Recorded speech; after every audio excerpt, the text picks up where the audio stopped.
आइए, बहुत बहुत स्वागत है संस्कार एकेडमी के इस लेक्चर सीरीज में। आज हम 12वीं क्लास के बायोलॉजी में जो रिप्रोडक्शन की सीरीज में चल रहे हैं उसके अंतर्गत देखेंगे रिप्रोडक्शन का दूसरा भेद बर्डिंग। बर्डिंग का अर्थ है, जैसे कि हम यहाँ देखें कि बर्ड का अर्थ होता है उभार। जैसे कि कोई इस प्रकार से कोई सरफेस है, किसी जीव के शरीर का सतह है और यह सतह ऐसे आकर के ऐसे यदि इस तरह एक कोई ऐसे जो ये बाहर की पार्ट में कुछ निकल गया उसे ही हम बड कहते हैं, उभार कहते हैं, मुकुल कहते हैं। तो ये मुकुल है। बर्डिंग रिप्रोडक्शन के अंतर्गत एक ऐसा प्रोसेस है जिसमें जीव के शरीर से एक बड बाहर की ओर निकलता है। धीरे धीरे वह बड डेवलप करके एक मैच्योर डॉटर ऑर्गेनिज्म तैयार हो जाता है। तो उसे ही हम कहते हैं बर्डिंग। बर्डिंग रिप्रोडक्शन को हम 3 श्रेणियों में बांटते हैं: एक्सोजेनियस, इंडोजेनियस और एस्ट्रोबाइलेशन। तो हम बारी बारी से तीनों पर चर्चा करेंगे। हमारा पहला जो प्रभेद है एक्सोजेनियस। एक्सोजेनियस को हम एक्सटर्नल बर्डिंग भी कहते हैं। एक्सटर्नल जैसा कि शब्द से ही लग रहा है बाहर, बाहरी। तो बर्डिंग रिप्रोडक्शन जिसके अंतर्गत जीवों के शरीर सतह से बाहर की ओर एक बड निकलता है। तो बाहर की ओर जो बड निकलता है और उससे नए ऑर्गेनिज्म प्रोड्यूस होते हैं उसे हम कहते हैं एक्सोजेनस बर्डिंग। यानी परिभाषा हुआ कि ए बर्डिंग reproduction in which bud form out side of surface of organism, यानी आउटसाइड ऑफ सरफेस, जीवों के शरीर सतह के बाहर की ओर बड निकलता है, बड बनता है, उसे हम एक्सोजेनियस बर्डिंग कहते हैं। जैसे कि हम इसे उदाहरण के द्वारा समझें तो उदाहरण में जैसे हम लेते हैं ईस्ट। ये ईस्ट फंगी फाइलम का ऑर्गेनिज्म है। ईस्ट को हम साइंटिफिक नेम जो कहते हैं वे है साइक्रियोमाइसिस। तो ये साइक्रियोमाइसिस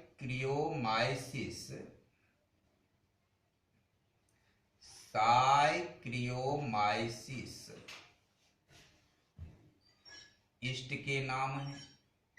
यदि हमारे उदाहरण में आता है, प्रश्न में आता है कि एक्सोजेनियस बर्डिंग के द्वारा रिप्रोडक्शन करने वाले जीव हैं और हमारे विकल्प में ईस्ट के बदला साइक्रियोमाइसिस दे देता है, तो हमें कंफ्यूज नहीं होना है और हमें साइक्रियोमाइसिस पर चिन्ह लगाना है, क्योंकि ईस्ट को ही हम साइक्रियोमाइसिस कहते हैं। ईस्ट फंगी फाइलम के ऑर्गेनिज्म हैं। तो इस तरीका से हमने ईस्ट पर देखें। ईस्ट जैसा कि यहाँ ये फिगर बनी हुई है, यह ईस्ट का पेरेंट सेल ईस्ट का ये पैरेंट सेल है और पैरेंट सेल में ये ईस्ट का न्यूक्लियस है। अब यहाँ एक ऐसे ईस्ट में एक बड का फॉर्मेशन शुरू हुआ। बड का फॉर्मेशन शुरू होने के बाद न्यूक्लियस डिवीजन होना शुरू हुआ।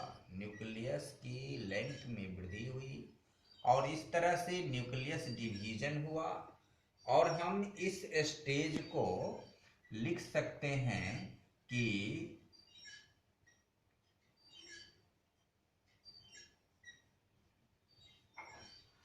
बड फॉर्मेशन। यहां बड फॉर्मेशन हुआ and nucleus division. Nucleus division. अब इसके अगला जो स्टेज है उसमें ये न्यूक्लियस डिवीजन होकर कॉपी तैयार हो गया और बड में एक कॉपी न्यूक्लियस चला गया। फिर यहाँ ये जो है यहाँ से साइटोप्लाज्म डिवीजन शुरू हुआ। साइटोप्लाज्म डिवीजन शुरू हुआ और इसका ये पार्ट जो इतना हुआ ये है बड विथ न्यूक्लियस। यहाँ बड न्यूक्लियस के साथ आ गया। न्यूक्लियस का कॉपी हो गया और कॉपी होकर के बड में चला गया। अब इसकी जो आगे है यहाँ ये जो ये पैरेंटल सेल है और इस पैरेंटल सेल में बड अनेक बड, एक चैन ऑफ बड का निर्माण हो गया। तो ये जितने हैं इसे हम कहेंगे चैन ऑफ बड। ये बड के चैन बन गए, एक श्रृंखला बन गया और ये प्रत्येक बड एक तैयार है डॉटर ईस्ट के रूप में। तो डॉटर ईस्ट के रूप में तैयार है और यही ईस्ट के बडिंग द्वारा रिप्रोडक्शन की प्रोसेस है। इस प्रोसेस को, इस ईस्ट में होने वाले इस प्रोसेस को और डॉटर ईस्ट का चैन बनने की प्रोसेस को हम टोरुलेशन कहते हैं। इसे हम टोरुलेशन कहते हैं। Formation of chain of bud in yeast is torulation. Yeast में बड के चैन का निर्माण होना टोरुलेशन कहलाता है। तो इस तरीका से हमने ईस्ट के रिप्रोडक्शन को देखा जो बडिंग के द्वारा होता है और बडिंग के अंतर्गत भी एक्सोजेनियस यानी एक्सटर्नल बडिंग के द्वारा होता है। अब इसके बाद हम एक और जाने पहचाने जीवों का उदाहरण लेकर के देखें, जैसे कि हमारा ये इस तरह से एक हमारा जाना पहचाना ऑर्गेनिज्म है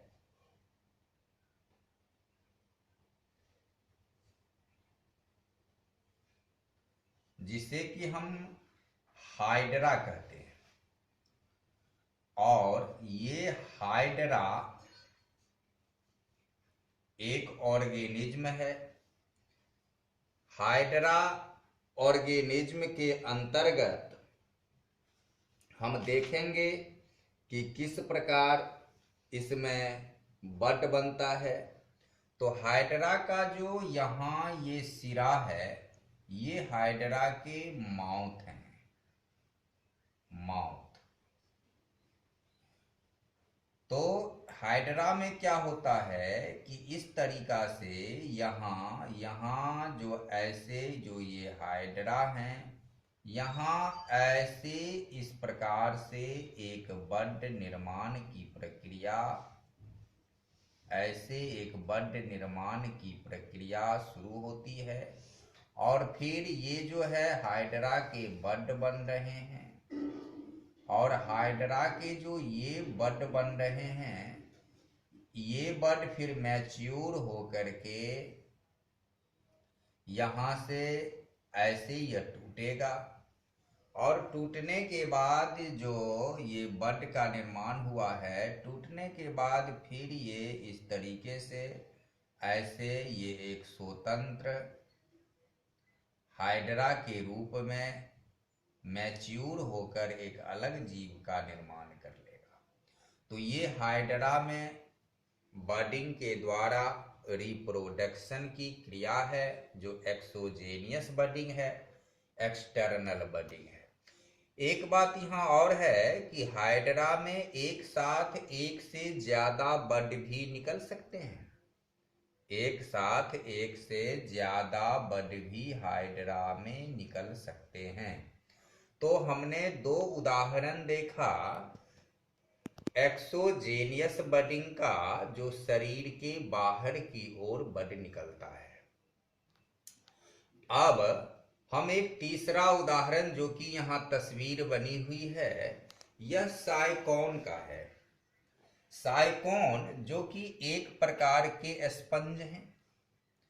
अब साइकोन एक प्रकार के स्पंज हैं। स्पंज कैसा होता है, जैसे कि हम कल्पना कर सकते हैं, सोच सकते हैं या अपने नज़र को दौड़ा सकते हैं कि हम स्नान करते हैं और स्नान में एक स्पंज की तरह जो मुलायम मुलायम जाली की तरह जो शरीर मांजने के लिए, शरीर साफ करने के लिए, रगड़ने के लिए होता है, तो ये तो प्लास्टिक के होते हैं, सॉफ्ट होते हैं, मुलायम होते हैं। लेकिन उसी तरह एक ऑर्गेनिज्म है जो इस प्रकार से ऐसे जो ऑर्गेनिज्म होते हैं ये इस प्रकार से ऐसे ये ऑर्गेनिज्म है। यही ऑर्गेनिज्म स्पंज है और ये स्पंज सामान्यतया खारे जल में मिलते हैं, वैसे जल के ही अंदर मिलते हैं। और इस स्पंज में क्या होता है, ऐसे ऐसे ऐसे अनेक छिद्र होते हैं, जैसे कि हमारे दैनिक जीवन की जो स्पंज हैं और उसमें छिद्र होते हैं, तो ऐसा ही छिद्र इस स्पंज में होता है। यहाँ तस्वीर में देखने से लगता है कि शायद इसके बाहरी का जो सरफेस है वह कड़ा है, स्ट्रॉन्गनेस है, हार्डनेस है, लेकिन ऐसा कुछ नहीं होता है। ये बड़ी सॉफ्ट होते हैं, बड़ी मुलायम होते हैं और इतना ये सॉफ्टनेस कोमल होता है कि जब इसे हम एक धक्का मारें तो एक धक्का में पूरा पूरा पूरा बिखर जाएगा और पूरा बिखर जाएगा। फिर हम छोड़ जाए, ऐसे बिखर जाएगा जैसे कि कोई ऐसे ही मिट्टी के कण रखे हुए थे, धक्का लगा बिखर गया। और फिर यदि हम छोड़ देते हैं तो फिर धीरे धीरे धीरे धीरे सभी कण उसका से आता है और सभी कण आकर के क्या होता है कि फिर से स्पंज एक लिविंग स्पंज बन जाता है। बड़ी विचित्र सी ये जीव है। अब इस जीव में हमें एक और बात देखनी है कि इसमें टिश्यूज नहीं होते हैं, टिश्यूज उत्तक नहीं होते हैं। इसमें सिर्फ और सिर्फ सेल होता है, कोशिका होता है, कोशिकाओं के समूह से टिश्यूज बनता है। तो स्पंज में टिश्यूज नहीं होते हैं, स्पंज में सिर्फ सेल ही सेल होते हैं। तो इस स्पंज के एक कैटेगरी को हम यहाँ देख रहे हैं जो साइकोन है। साइकोन एक प्रकार के स्पंज है। ये स्पंज क्या है, तो स्पंज ये पोरीफेरा फाइलम के सदस्य हैं। ये भी हमको सीख के रखना है कि स्पंज पोरीफेरा फाइलम के मेंबर है। अब यहाँ जो एक ये फिगर दिखाई गई है ये हमारे साइकोन स्पंज के हैं। इसमें दिखाया गया है कि वह इस तरह से एक आधारिक रूप में जुड़ा है, इसे हम बेस कहते हैं, और स्पंज के को संभाल के रखता है। फिर ये सबस्ट्रेटम है, और ये जो स्पंज की संरचना है, वहां से देखिए एक छोटा सा बड निकला, और ये बड क्या होगा, अल्टरनेट यहां से टूटेगा और टूट करके एक नए स्पंज का निर्माण कर लेगा। तो इस तरह से हमने एक्सोजेनियस बडिंग के अंतर्गत देखा ईस्ट का उदाहरण, हाइड्रा का उदाहरण, और फिर साइकन स्पंज का उदाहरण। एक बात और महत्वपूर्ण है कि स्पंज जो है, स्पंज स्पंज एसेक्सुअल रिप्रोडक्शन भी करता है और सेक्सुअल रिप्रोडक्शन भी करता है। स्पंज सेक्सुअल रिप्रोडक्शन भी करता है और एसेक्सुअल रिप्रोडक्शन भी करता है। यदि हमें प्रश्न में ये पूछा जाता है कि कौन ऐसा जीव है जो एसेक्सुअल रिप्रोडक्शन भी करता है और सेक्सुअल रिप्रोडक्शन भी करता है, तो हमारा एक उदाहरण स्पंज हो सकता है। स्पंज एक ऐसा जीव है जो सेक्सुअल और एसेक्सुअल दोनों रिप्रोडक्शन करता है। अब इसमें हम बार बार इसकी चर्चा करते आ रहे हैं कि एसेक्सुअल रिप्रोडक्शन से सेक्सुअल रिप्रोडक्शन बेटर होता है, यानी sexual reproduction is better than asexual reproduction because sexual reproduction is raw material of evolution. तो इवोल्यूशन का रॉ मटेरियल होता है सेक्सुअल रिप्रोडक्शन। तो ये स्पंज जो हैं वे सेक्सुअल। फिर स्पंज में क्या होता है कि इंडोजेनियस भी होता है, इसके भीतर भी बड बनते हैं। अब इसके भीतर जो बड बनते हैं, हम उस तस्वीर को देखें कि इसके भीतर का बड कैसे बनता है। स्पंज के भीतर बड बनने की प्रक्रिया को हम कहते हैं गैमुलेशन, क्योंकि इसमें गैमुल्स बनता है। तो गैमुल्स का निर्माण होता है और इसलिए इसे हम कहते हैं गैमुलेशन। तो अब गैमुलेशन, जैसे कि हमारे पुस्तक में भी इस तरह की एक एनसीईआरटी के पेज नंबर शायद 6 में इस प्रकार के एक ऐसे पिक्चर दिया हुआ है।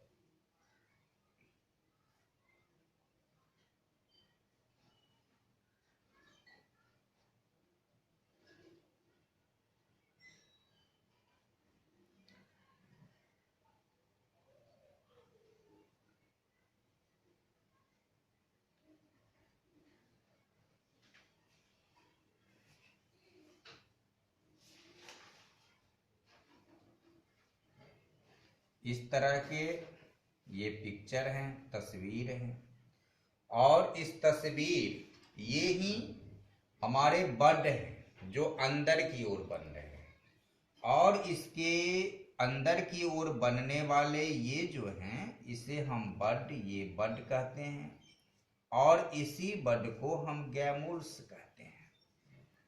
तो ये गैमुल्स हैं, यानी इनर पार्ट में जब ये बड फॉर्मेशन इन इनर पार्ट्स है, उसे हम गैमुल्स कहते हैं। अब इसमें क्या है, इस बड के चारों ओर जो ये झिल्ली सी लग रही है, ये झिल्ली इसका इनर मेम्ब्रेन है, इनर मेम्ब्रेन। तो ये इनर मेम्ब्रेन झिल्ली है, और ये झिल्ली जो है ये इसके आउटर मेम्ब्रेन है।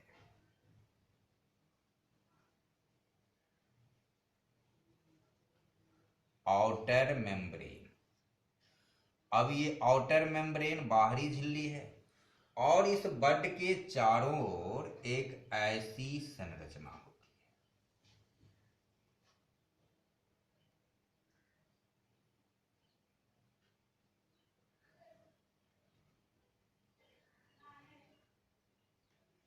एक इस तरह की संरचना होती है, और इस संरचना में फिर ऐसे कांटा की तरह अनेक सारी संरचना होती है,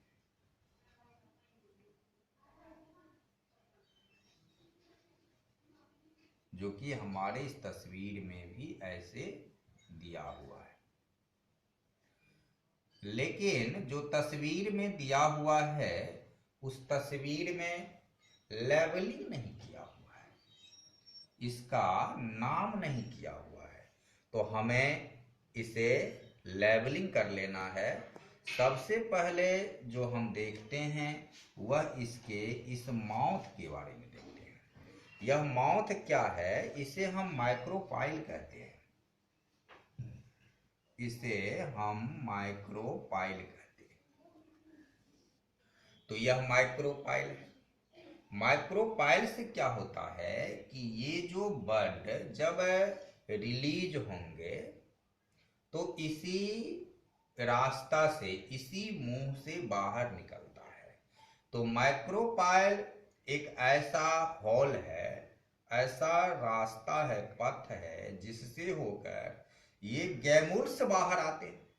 ये इनर पार्ट में बने हुए बर्ड को हम गैमूल्स कहते हैं, और गैमूल्स जिस रास्ते से बाहर आता है उसे हम माइक्रोपाइल कहते हैं। अब इसमें हम देखें लिए अंदर की ओर ये बनने वाले बर्ड हैं, गैमूल्स हैं। बर्ड के अंदर एक इसका इनर मेम्ब्रेन है, फिर यहाँ से एक आउटर मेम्ब्रेन भी है, और यहाँ जो हम इस तरह एक कांटा की तरह ऐसे ऐसे जो संरचना बनाए हैं, इसे हम कहते हैं एस्पिक्यूल्स। ये कांटा की संरचना जो है ये है एस्पिक्यूल्स। इस एस्पिक्यूल्स का क्या काम है कि जब कोई ऐसे अनफेवरेबल कंडीशन में ये स्पंज फंस गया, तो ये एस्पिक्यूल्स क्या करता है कि इसे प्रोटेक्ट करता है, इस बर्ड को सुरक्षा देता है। और बर्ड को सुरक्षा देता है, जैसे मान लो कि कोई किसी प्रकार के जहर या पॉइजन जैसे टॉक्सिन या ऐसा कुछ आ गया स्पंज के समक्ष, तो पूरा स्पंज जो है उसके प्रभाव में मर जाता है। लेकिन ये एस्पिक्यूल्स इस गैम्यूल्स को कंजर्व कर देता है, संरक्षित कर देता है, बचा लेता है, और जब फिर उसका प्रभाव समाप्त होता है तो ये एक जेनरेट कर जाते हैं, और जनरेट करके नए स्पंज का निर्माण करता है। तो इसे हम ये जो जैसे ऐसे तिरछा कांटा की तरह संरचना दिखाई देगा, किताब से स्पष्ट देख सकते हो, उसे हम कहते हैं एस्पिक्यूल्स। उसके बाद जो तुम्हारे ये बर्ड बने हुए हैं, इस बने हुए बर्ड को हम कहते हैं आर्कियोसाइटस। इस बर्ड का जो नाम है आर्कियोसाइटस। आर्कियोसाइटस ये हो गया आर्कियोसाइटस। तो इस प्रकार जो ये गैमूल्स बने हैं, यह गैमूल्स स्पंज के गैमूल्स है, और ये इंडोजेनियस, इसमें इंडोजेनियस बडिंग हो रही है, शरीर के अंदर बड का निर्माण होता है, और इस निर्मित हुए बड का नाम है आर्कियोसाइटस। इसे हम गैमुलेशन क्रिया कहते हैं। यह जो क्रिया है यह क्रिया है गैमुलेशन। यह गैमुलेशन क्रिया है, क्योंकि ये बनने वाले जो बड हैं उसे हम गैमूल्स भी कहते हैं, और इस बड का नाम है आर्कियोसाइटस। तो इस प्रकार से यह ऐसे हमने देखा इंडोजेनियस के बारे में कि स्पंज में किस तरह से इंडोजेनियस बडिंग होती है। अब ये बड जो है ये होता है सिसाइल। सिसाइल का अर्थ हुआ कि यह एक ही जगह स्थिर होता है, ये चलने फिरने वाले नहीं होते हैं। तो चलने फिरने वाले नहीं होते हैं तो ये गैमूल्स प्रोटेक्टेड बर्ड है, सुरक्षित बर्ड है। यदि यह बाहर निकलता है तो पानी की धारा के साथ या जैसे तैसे ये चारों ओर फैल जाते हैं, जब इसका अनफेवरेबल कंडीशन है। और फैल करके यह गैमूल्स एक सुरक्षित बड है। आर्कियोसाइटस इसके अंतर्गत, गैमूल्स के अंतर्गत है, जिसको सुरक्षित रखा है। और जब इसके कोई फेवरेबल कंडीशन आते हैं तो ये सभी बड जो है, गैमूल्स जो है, वह एक सीड के रूप में, एक बीज के रूप में गिरता है। और बीज के रूप में गिरने से नए नए फिर स्पंज का निर्माण हो जाता है। अब जरा सोचो कि यदि ये स्पंज क्या है, स्पंज सिसाइल है, यह चल फिर नहीं सकता है और एक ही जगह बैठे बैठे बहुत सारे रिप्रोडक्शन की क्रिया करेगा, तब तो फिर वहाँ पॉपुलेशन ब्रस्टिंग हो जाएगी, जनसंख्या विस्फोट हो जाएगा। तो इसलिए क्या होता है कि ये गैमूल्स है, इसको हेल्प करता है किसमें, डिस्पर्सिंग ऑफ कॉलोनी, बस्ती बढ़ाने में। एक जगह से दूसरे जगह जाकर के ये अपना कॉलोनी बनाता है स्पंज, और उसमें मदद कौन करता है, तो गैमूल्स करता है। तो इस तरह से हमने इंडोजेनस बडिंग को देखा, जो कि स्पंज के अंतर्गत होता है। तो स्पंज के अंतर्गत हो गया ये इंडोजेनियस बडिंग। अब हम इसके आगे इसके तीसरे प्रकार एस्टेरोबाइलेशन पर चर्चा करें कि ये एस्टेरोबाइलेशन क्या है। एस्टेरोबाइलेशन एक बडिंग की प्रक्रिया है जिसमें अनेक सारे बड के रूप में लार्वा निकलते हैं, और अनेक सारे लार्वा निकलते हैं, जिससे कि हम यहां समझें।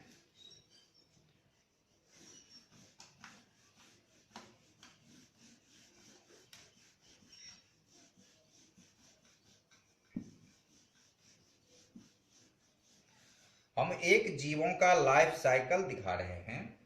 ये लाइफ साइकिल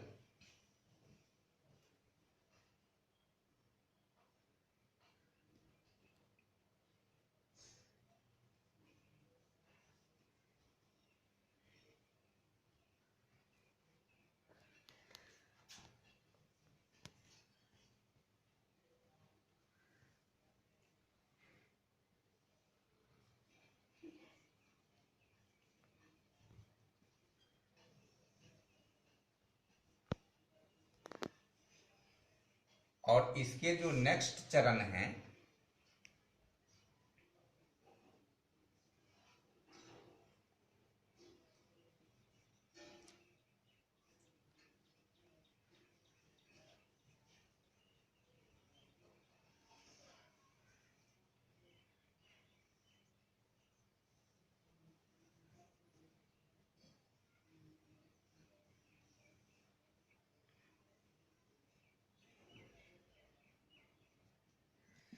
तो इस तरीके से ये एक लाइफ साइकिल है। यहाँ एक लार्वा बन रही है और ये भी एक लार्वा है।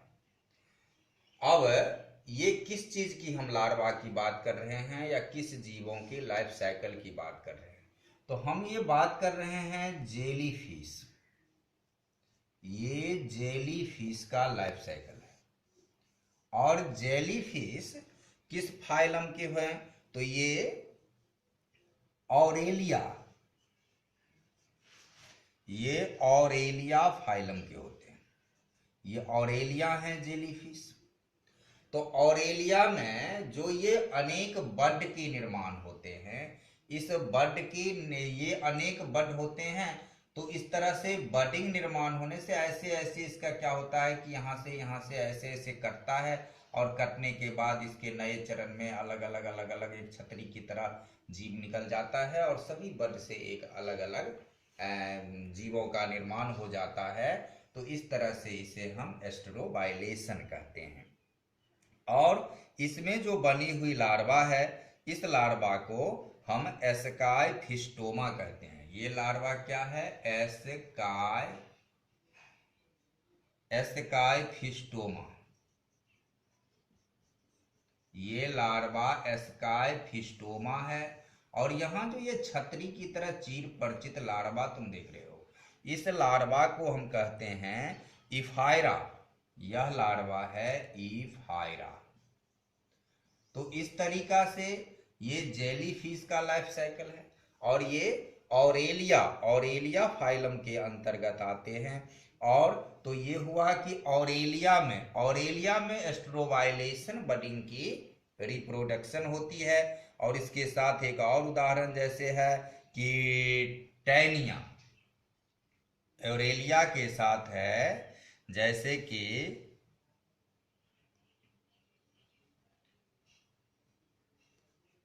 टैनिया या टैनिया सोलिवाम भी हम इसको कहते हैं, टैनिया सोलिवाम। तो टैनिया में और एरोलिया में रिप्रोडक्शन की क्रिया होता है एस्ट्रोबाइलेशन बडिंग के द्वारा। तो इस तरह से जो हम ये देखे तो एक चीज यहाँ हम स्पंज पर एक बार फिर आवे हैं कि ये जो एस्पिक्यूलस जो कि इसको गैमुल्स को प्रोटेक्ट करता है, ये बना होता है कैल्शियम कार्बोनेट या सिलिकॉन का। ये बना होता है, फॉर्म्ड होता है कैल्शियम कार्बोनेट या सिलिकॉन का।